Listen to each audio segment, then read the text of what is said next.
miks see Oandu looduskeskus on nii oluline, mis on siin erilist, mida võib-olla mujalt mitte kuskilt ei leia? Eriline on ta kõigepealt sellepärast, et see on nii vana, nii suure pärimusega ja ajalooga koht, et siin on olnud metskond alates 1860. aastast. Aga kui me räägime sellest ümbruskonna loodusest ja metsast, siis see kuulub juba Lahemaa rahvuspargi alla, eks ole? Jaa, see on Lahemaa rahvuspark ja siin on juba aastaid väga palju looduse õpperadasid rajatud, et siin on Kopra rada ja Oandu loodusmetsarada ja lisaks sellele Võsu-Oandu matkarada ja Alt- ja loodus- ja kultuurilooline rada, et see on nagu looduse õpperadade ja matkaradade sõlmpunkt. Ja seetõttu on ka väga oluline, et meil on siin nüüd Oandu looduskeskuses teabepunkt, kus inimesed saavad siis teada, et millistele radadele minna, kus saab telkida, kus tohib lõket teha.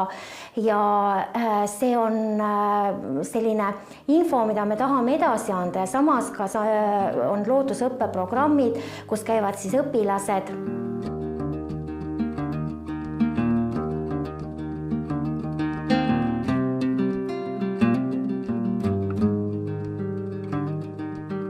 Eesti lapsed küsivad metsa kohta? Ega meil õppetunnid ei olegi sellised klassikalised õppetunnid, seal nad võivad kogu aeg küsida. Lapsed on tegelikult kaunis targad, aga võib-olla on just tõesti puudu sellest vahetust kogemusest, et midagi metsas ise oma silmaga näha, oma käega katsuda ja ninaga nuusutada. Lapsed on terased, silmad säravad, neile meeldib metsas olla. Puid ja loomi nad tunnevad? Jälgede tundmisega on natukene kehvem tõesti, aga puid tuntakse siiski üllatavalt hästi, et õpetajad on ka ju käinud, need õpetajad, kes meile tulevad, on enamasti sellised, kes käivad väga usinastena õpilastega väljas. Ja aasta-aastalt on neid õpetajaid järjest rohkem, kes tulevad ja tahavad oma õpilased viia otse looduse keskele õppima otse loodusest. Nagu räägitud sai, jälle sellest, kuidas need hundid murravad koduloomi. Praegu seda nii palju enam ei juhtu, sellepärast, et meie metsades ei ole väga palju hunte. Neid on kuskil 200-300 vahepeal. Mida need lapsed, kes täna siin majas on? Mis programmi nemad saavad?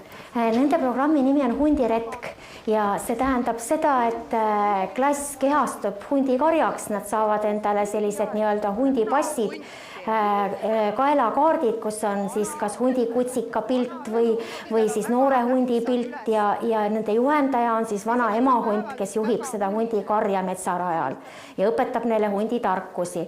Et läbi selle nad õpivad siis tundma talvise metsaelu ja samuti ka hundi kui ühe meie suurkiskja elu metsades ja tihtipeale ka tuleb müüte kummutada hundi ohtlikkusest ja sellest, kui palju meil hunte on.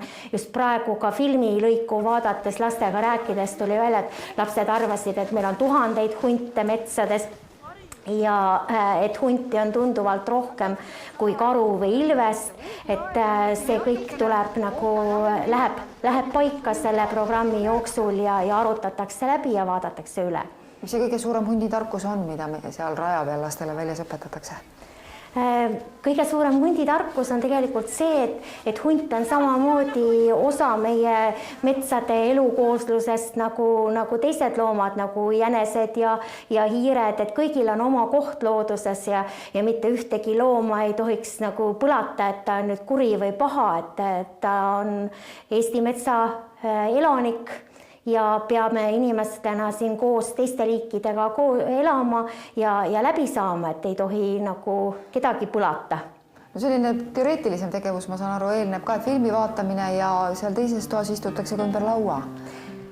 Jah, seal nad vaatasid, meil on purkides selline väike loomade väljaheidete kollektsioon, sest talvel ja näeb ju tihti lumel ka mitmesuguseid pabulaid ja siis peetakse aru, et kelle omad nad seal purgis on ja pärast saab neid ka metsas üle vaadata ja peale selle meisterdasid nad käbist hunti, et natukene sellist kunstilist tegevust ka, igaüks sai oma fantaasiat rakendada ja samblikkust halli karva selga panna hundile ja nii edasi.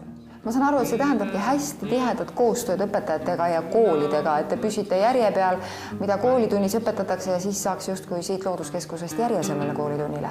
Just, sest meie programmid on ju õppekavaga seotud ja see seos on isegi kodulehel välja toodud, et õpetajad saavadki vaadata kodulehelt www.rmk.ee